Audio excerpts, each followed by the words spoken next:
COVID, a tough time for all of us. Whether you believe the media, question the media, or have a personal story of your own, this has affected us all. Welcome to the COVID in the Community podcast, brought to you by the Greater Washington Urban League. I'm your host, Xavier Snow. We use this platform to connect with our community and share stories in the hopes of raising awareness and building confidence in our fellow neighbor. It has been said that we are all in this together. However, there are those talking and those listening. My aim here is to make sure all who listen use their best judgment moving forward on this trajectory. It's hard to add flair to such a dire topic, but I assure you, passion and purpose are my main driving forces. Let's get informed in a comfortable way. Today, I am very thankful to be joined by the oh-so beautifully inspirational and intellectual Black woman. She is the owner of Froetry, a hair care company providing quality, natural hair care, knowledge, and affordable products that enhance the beauty of curls and make maintenance easier. She is also a full-time hairdresser. She is the daughter of a very passionate pastor and has been an active member in the community for years. Ladies and gentlemen, please help me welcome Miss Courtney Grayton. How are you doing today, Courtney? I'm doing well. I really can't complain. Circumstances aside, I'm thriving. I'm still growing, so everything's good over here. Thanks for the introduction and for having me today. And hello to all of the listeners. It's my pleasure. It's my pleasure. Now, for those of our audience members who may not know you, can you just, in your own words, tell us a little bit about who you are and your background?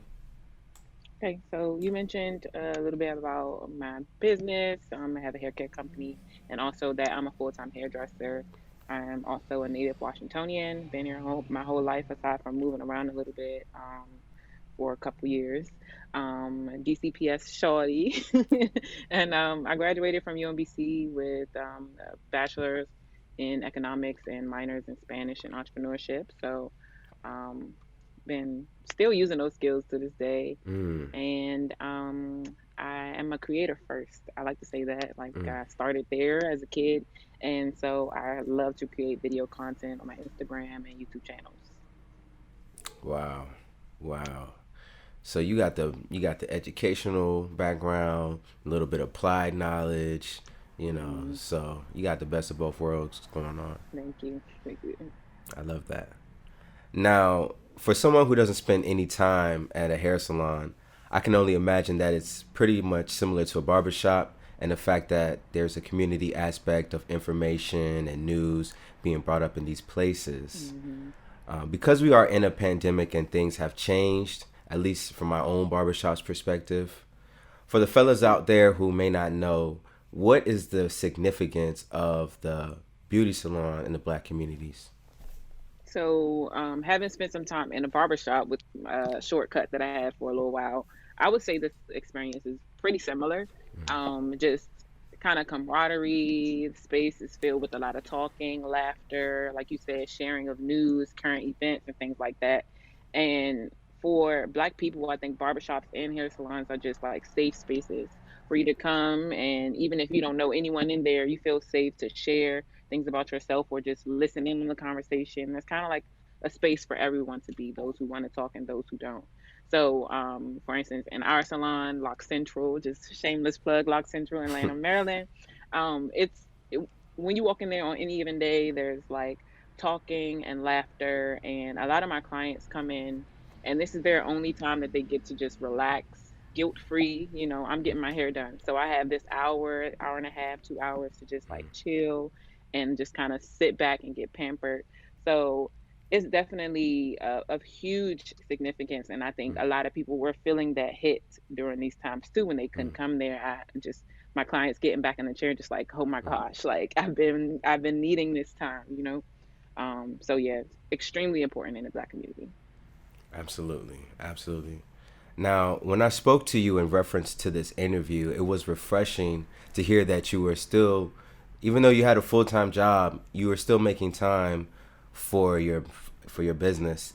Even though it wasn't as much, it still was good to hear that you were managing to keep your business running. For all of our entrepreneurs right now who may be struggling to stay afloat, what words would you give them to help them motivate despite all the obstacles that they may be facing right now? Hmm. One thing that I've really been holding on to is just remembering that a lot of the obstacles we're facing now, they're new, and remembering that like a lot of other people are going through the same thing that I'm going through, like at the same time, whether it's like, orders going down or like me in the beginning, orders going up and then coming down, as people really started to feel the hit of the pandemic. And so just remembering that a lot of this is temporary and that, we'll be back on the up and up soon and very soon. And in that, I've learned a lot to live in the present. So I know as entrepreneurs, we're doing a lot of planning. So we're always living in the future. Like, what am I going to hit next and stuff like that. But remembering to live in today, because the future is where like anxiety and all of that brews. So I've just been learning to do stuff like meditation, deep breathing, journaling. During the pandemic, I've kind of slacked a lot, honestly, but during the pandemic, in the quarantine, I was doing a lot of working out, and that just helped me to stay in the present day by day, just going to the next day, like, and really trying not to stress over the things that I cannot control. Absolutely, that's great advice. I mean, anybody can take that, entrepreneur or not, honestly, you know. But Exactly, exactly. yeah, that's great. Yeah, self-care, self-care.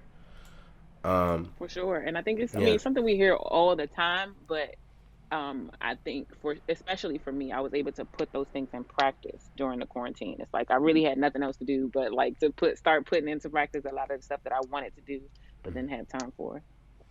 Absolutely, yeah, yeah. This quarantine is like no excuses, man. Like if you did, Exactly. you say you didn't have time, well, here you are, right? Mhm. Now, something that was interesting when we spoke on the phone, something that you said that stood out to me was things will never be the same. And I know at the time we were talking about hair salons, but for some reason I couldn't help but feel as though that could be applied to a lot of other things that we probably took for granted. Mhm. What are some things that you feel as though were maybe pillars in our black community, but that maybe we no longer have as much access to, or even have the same significance as it did before? I know one thing that I've been thinking a lot about recently is church, um, and how that's something that's a part of everyone. A lot of people's every single week. They start their week off with church, and they weren't able to do that. Even me, I think I had just found a church that I really loved, and was really, felt like I was gaining roots there, and then the pandemic hit, and I haven't been able to go. And then switching over to virtual, ironically, as someone as a millennial who loves technology and all that, I just couldn't really connect with the virtual church as much as I wanted to. And so even now thinking about like what will it look like going back in, I know it will be a little bit awkward in the beginning of Mm, like getting back into the habit of church in person. But I think that's definitely one thing. And just like random family gatherings that we love, cookouts and all of that, they will look different. I mm, think there'll be a lot more safe and things that we are realizing we weren't doing in the past that we should have been doing that we'll keep around like hand sanitizer and things like that everywhere, but they just won't look the same. Um, a lot of things will have to be more planned and not as spontaneous as far as gatherings and things is concerned. I think black people in general, we just love to mm. be around each other. We love to Yes, laugh and just yes. be in close proximity Mm, with each other, but we'll have to start rethinking those things, especially with like next week is Thanksgiving. That's already looking completely different. My mm, family's like, maybe we shouldn't meet at all. Maybe we mm. shouldn't even have it. And I know for a lot of people, we look forward to Thanksgiving, like Right. from January. From as soon as Thanksgiving's over, we're Mm, looking forward to next year's Thanksgiving. So it's like, man. that's definitely going to be different for us. And I think it's again like I mentioned before, a lot of we're all going through it together, so that's the beauty of it. It's just like I'm not going through this alone where I'm craving it. It's like we're all grieving not being able to get together and stuff like that, so we can work through that together. Yeah, yeah, absolutely, absolutely. I think you brought up a good point. With family, I think it's in such a year like 2020 has been, just having a support system there in place even if you can't physically see them, have some type of system set up where you are able to communicate and just have Hmm. some type of system. So, what advice would you give someone who may be approaching these holiday season and they maybe not know how they should plan things out, or if they Hmm. should, I know it's a kind of tough place to put, but Yeah. what would you suggest for people who may not be sure? I would definitely say to get creative. My sister is actually a contract tracer. She's been doing that since, March. She hopped on when they were advertising the jobs and everything. So Wow. for her, what they've been recommending is that we just don't get together. So she's Hmm. one of the main ones in the group chat saying, let's just hold off, Yeah. and try to be creative and figure things out. One thing that's coming to mind is how we were doing a lot of like Zoom family game nights and stuff like that. Maybe you can cook what you want at home and then you get on Zoom and eat together. Those are some types of things that I feel like we should be doing and not really try to force the gathering, Yeah. but just get creative with it. And again, just remember that hopefully if we Mm. get things together, that next year we'll be together, and this year will be in the past. Okay. Absolutely, absolutely. That's a great mindset to have. Now you mentioned your sister is a contact tracer. Um, Hmm.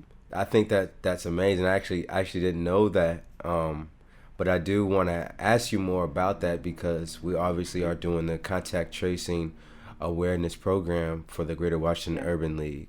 Um, what are some things that you've learned about contact tracing that you may not have Hmm. known before that you think would definitely benefit our audience?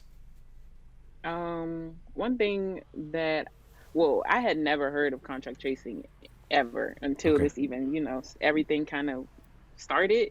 And so I know that they probably used it for other pandemics and stuff, but I think I was probably too young to even really care. Um, Right. but um, I've just learned more about how important it is. Like they're really like the first responders. As soon as someone tests positive, they're on the phone contacting and really trying to connect all the dots to make sure that everyone who could possibly have been exposed has been contacted and scheduled for testing and stuff like that.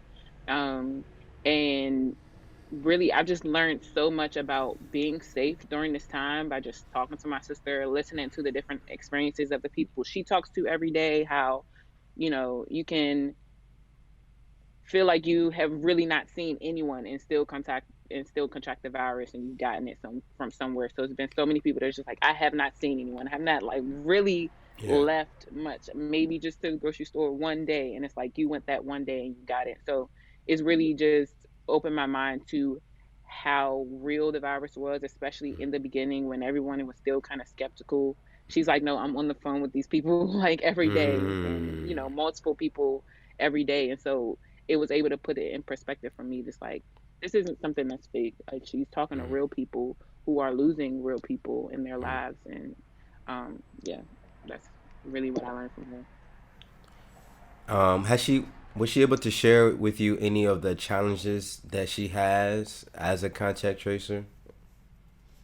I think for some people who are not really responsive during the process, a lot of people again still don't even, I think people are kind of, most people have come around to the fact that this is a real thing, but there's still some people who are still kind of stubborn and don't necessarily care too much. So if she's reaching out to them on behalf of someone else, they might not be cooperative in the process of the contact tracing.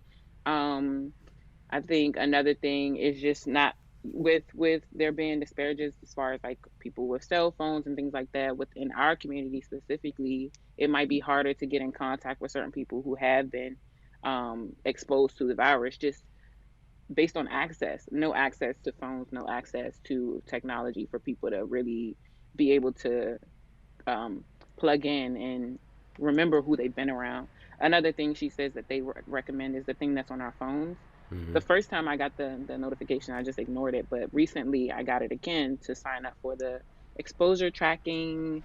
I don't really know how it works all together, but Right. there's exposure tracking, and Mm-hmm. I know they have all this data on that. So as soon as you agree to that, and let's say I test positive, I can go in on my phone and say I have, and my phone will alert the people that I've been around or possibly been around. Right. So they recommend that a whole lot. But like I said, there might be people who don't have iPhones, who don't Mm. have this smartphone to be able to be plugged in like that. Right. Right. And their Bluetooth may be off, and Yeah. certain there's certain factors that determine the effectiveness. Mhm. Yep. Okay. But yeah, you definitely brought up a good point with the whole access to resources and the internet. Actually, Mhm. that's a great point. I had not thought about that. Um, Yeah. but I am curious in regards to you working at a hair salon. What are some of the adjustments that you guys have had to make in response to COVID-19, and how has that affected you? Um. So we've, I guess first we've all staggered our scheduling. So we're all technically in part time now because we can't all be at there one and be in there at one time. Only a certain amount of people can be there, especially with it going down to 50%. And Yeah. I think now I don't know if now in Maryland is at 25, but I know they were talking about that.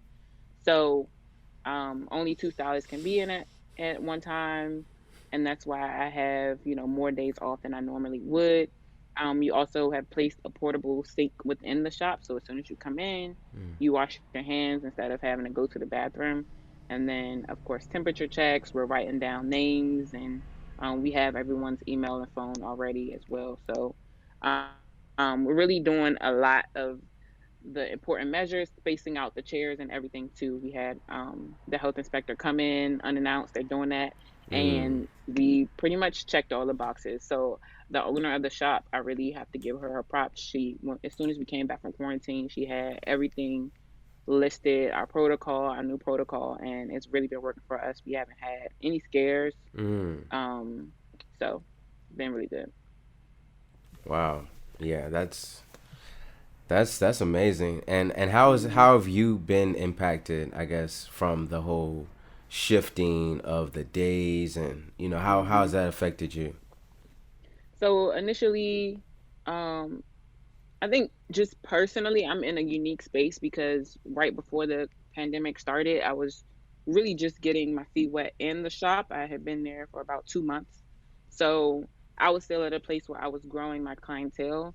So things shut down. And then as soon as things kind of reopened, my books were full because everyone needed their hair done now. So Mm. I was in a unique space where I really benefited from having that break and then having an influx of people come in. So even now that I'm part time, I'm still making more than I was before because I just didn't have this many clients before. So, but I can speak for other stylists in the salon who had full books and now they can't work as many days as they would have before.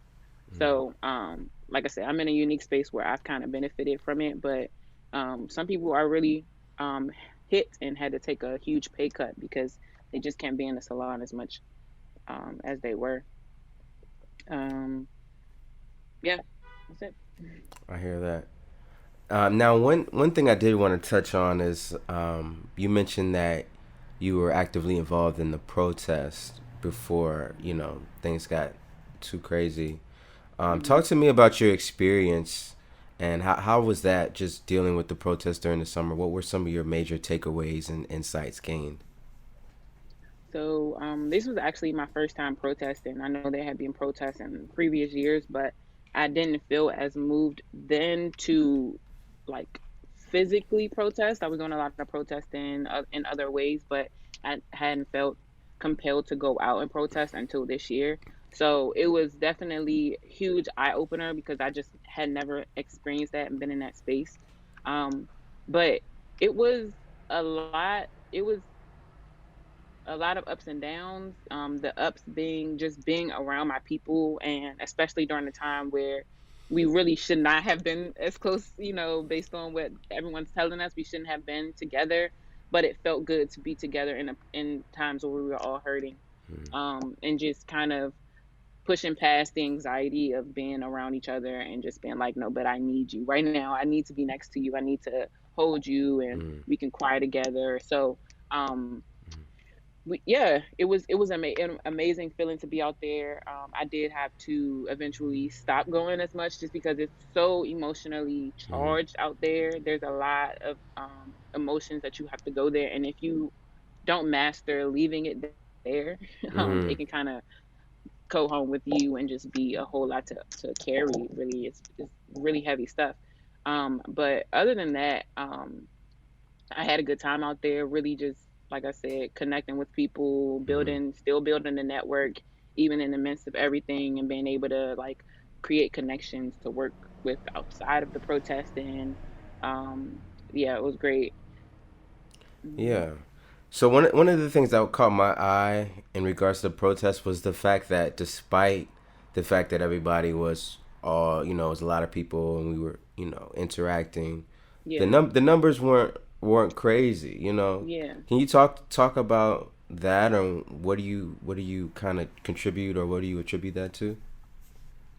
I remember being just as confused being out there. Like we're around each other all the time, and I have not gotten sick once. Mm, I think for the most part, most of us were still masked up.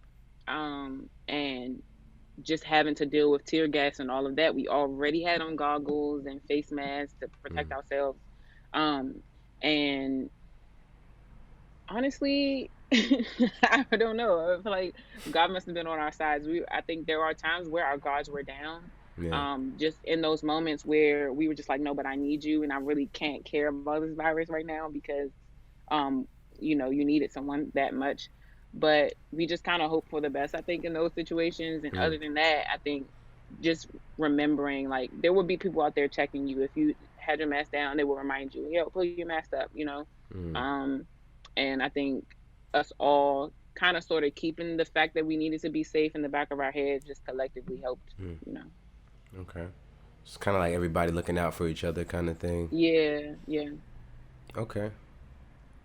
Well, Courtney, I just want to say thank you times 1,000. I want to give you an opportunity to just share any closing remarks with the audience Hmm. that you may feel like, people need to know. Hmm. It's my pleasure, number one, for being here. Thanks for thinking of me and always including me in your endeavors. Of course. I It's a blessing to be able to witness your growth as well and everything you're doing. Thank you. Um, I guess for everyone else, things probably that you hear all the time. Let's continue just being safe as much as possible, wearing your mask. Consider turning on that feature on your iPhone, and Mm, if anything happens, go ahead and alert the people who are near to you so that they can be safe as well.